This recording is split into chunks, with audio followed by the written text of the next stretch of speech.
прозевал, то в любом случае. Погода. Да.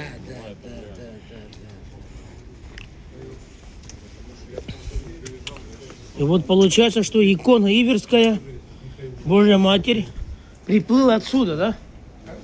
Икона, да. Вот есть с правой стороны. Вот с этого места приплыла икона Божья Матерь Иверская, которую мы все знаем. Вот, ребята, это оригинальное место. Вот это оригинальное место.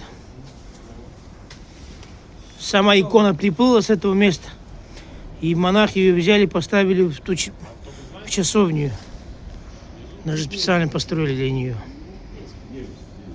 Да. Да, он сказал 9, да? Она же